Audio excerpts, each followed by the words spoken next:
But the DK one was big because he also signed a 4-year, $132 million extension, meaning he's now there for 5 years, $150, so about $30 million per year. Mm-hmm. His deal is $33 million, but we're gonna just make it $150 for sanity's sake. Right. So he's now there. He's their number one receiver. He is a legitimate receiver. Metcalf's a major league player. Yes. I like him a lot, and he's not a nonsense guy. No. I mean, the problem with Pickens is he's got great talent, but he's got to reel it in. Okay, you can't be getting into it with DBs. You can't be getting into it with fans, and you've got to be more consistent. Okay, your level of play has to match your vitriol. Yeah. Okay, when your level of play doesn't match it. They're playing the last home game. He's getting booed left and right. Why? He had 4 drops in the game. Well, don't tell me you're just the greatest thing going and whatever, and we don't understand you. I understand it. I see the ball sitting on the ground. Right? I got it over here. Ball, ground, not in your hands. You're not wrong. Okay? And that's the problem that they have. I give them a lot of credit. This is a big trade to make. This isn't something you just do on a whim. You do this because you mean it and you want to go try and win. Because you don't go get DK Metcalf if you're rebuilding. And people thought they might do a little bit. Right. But you don't do that. You go and get him because you want to win. You don't pay a receiver $30 million a year for nothing. Right. So he is now there with the Steelers. Other deals around the NFL, of course, the Josh Allen deal. The Bills also re-signed Khalil Shakir and Gregory Rousseau to major money. Harold Landry went from Tennessee to New England. He got released by Tennessee, by the way, freeing up a space on the defensive line. I don't know who's in the draft at number 1, who could be there, who could take Harold Landry's space. Well, I did a long interview with the Cleveland guys on Thursday. Yes. And they re-signed Myles Garrett, but their questioning was not about replacing Myles Garrett. It was adding with him. It was adding to Myles Garrett because the guy, the 2 talk show hosts I discussed this with, I think it's the Browns flagship station, right, were adamant about keeping him. Now, at this point, there was still this there, and they're not talking, blah, blah. And then the very next day, all of a sudden, $40 million a year. Then the next day, they re-signed Garrett. Okay. But they were talking about in addition to, because they asked me about the quarterbacks. Yeah. And I said, look, I'll be honest with you. I said, I think that Sanders and Ward are really good. I said, Carter has a chance to be great. I said, that's the key. I said, can you get a quarterback in free agency? Because it's not going to be Deshaun Watson. No, they're bringing somebody. Yeah, they restructured his contract just to get some He's also cap out space for the season with the torn Achilles. I'm saying, no, but they restructured his contract. They said, so it's not going to be Watson. So they've got to come up with somebody else. I said, do you come up with somebody in free agency, or do you draft a Jackson Dart, whom I think is a very good prospect, in round 2? I think Dart's going to – he's not going to be a star, but I think he's going to be a guy that's going to play in the league, right? And there's a lot of things he does. Sanders, to me, is a gutsy player. I watched him for 2 years take a pounding.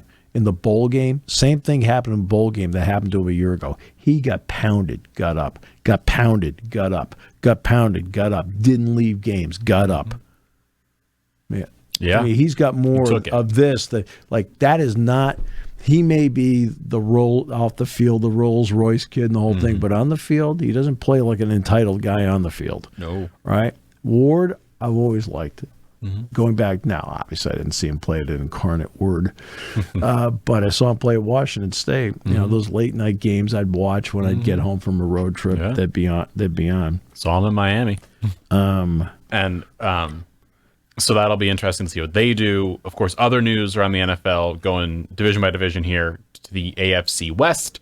Geno Smith got traded to the Seahawks, from the Seahawks to the Raiders for a 3rd-round pick. Wow. And along with that was the news that they re-signed Max Crosby to a $35.5 million per year deal, Yeah, but which see, then got eclipsed by Myles Garrett Yeah, for but 40. but the key is the Seahawks traded away Smith and the Seahawks dealt Yes. away DK Metcalf. See, Yes. now it's not where they ended up going. Yes, Now, for Steeler fans, it matters that they came here. Yes. For Raiders fans, it matters he went there. To me, the story is, what is Seattle going to do? And by the way, there was the story is Seattle apparently asked the Raiders for if they could trade Geno Smith and DK Metcalf for Max Crosby. The Raiders said, heck no, that ain't happening. And then they got Geno Smith, and now the Seahawks look like they're rebuilding. They now have a glaring hole at quarterback. I think they have Drew Lock might be on the roster still. I don't remember where he is in the league at this point, but they're now sitting here with a hole at quarterback. So what happens with them? Do they try and move up in the draft to go and get a Sanders? Do they try and go up and get Ward? Or do they try and get someone in the second round, like a Dart, or get him at the end of the first? A load of options have now opened up for them. By the way, moving over to the NFC side, I know we discussed Saquon Barkley already. But you haven't mentioned Josh Allen. Have I mentioned that's how we started? I said Josh Allen's 6-year, $330 million deal. A lot of money. It's a lot of dough. $56 million a year. Well, for a guy like you, yeah. $56 million a year. See what you can get with a Wyoming education. So he now resets You down a Wyoming education. Now you see this. So Josh Allen now resets the quarterback market in terms of money.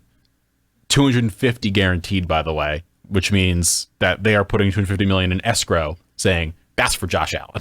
Right. So that is a lot of money they're paying. But again, he MVP of the league. He's one of the best players in football. And he's young enough. That's fair. Right. That's not concerned there. Yeah. So he's got that deal. Now to the NFC side. Of course, we mentioned Saquon Barkley already. I got his deal, 2-year, $41.2 million extension. They signed Zach Bond last week, 3 years, $51 million. The Commanders traded for Deebo Samuel for a 5th rounder, I believe. The Bears traded for Jonah Jackson and Joe Thuney, 2 offensive linemen to, of course, protect Caleb Williams because he needs it. Yeah. The Detroit Lions re-signed Derek Barnes. The Vikings brought back Aaron Jones. The Panthers just re-signed J.C. Horn, 4-year, $100 million deal. He's now the highest paid cornerback in the NFL at $25 million a year. My presumption is someone's going to beat that in a year or two. We're going to find out, but that's a good extension. J.C. is a great cornerback. I got no comments on that one. I think Patrick Surtain signed a year prior, but if not, he would reset it anyway, the number, because Surtain is Defensive Player of the Year this year, if I'm not mistaken. Yeah. Saints traded with the Patriots, Davon Godchaux, going back to New Orleans. He is now with the Saints. They traded a 7th-round pick for him. And then elsewhere in the NFL, the Rams brought back Stafford. They signed Devontae Adams to a 2-year, $46 million deal. They're still trying to get off of Cooper Kupp. So, a lot going down in the NFL. And at the same time, Twitter is down, so no one has any idea what's going down in the NFL in terms of deals. No one knows if anyone else has signed, what is going on. Well, I think this is the week that free agency starts, right? Free agency starts, which is why it's officially the 12th is when we'll find out. Khalil Mack re-signed with the Chargers, 1 year, $18 million. And it also looks like Mekhi Becton is going to test free agency, per Tim McManus of ESPN, the Eagles reporter for them. So he's going to test the market. He should. Why not? And because he's going to get himself some decent money. He played real well this season, and he's a good player. And then Jonathan Allen was released by Washington. He is now visiting with Minnesota. This is all coming from ESPN's free agency tracker updater thing. Right. So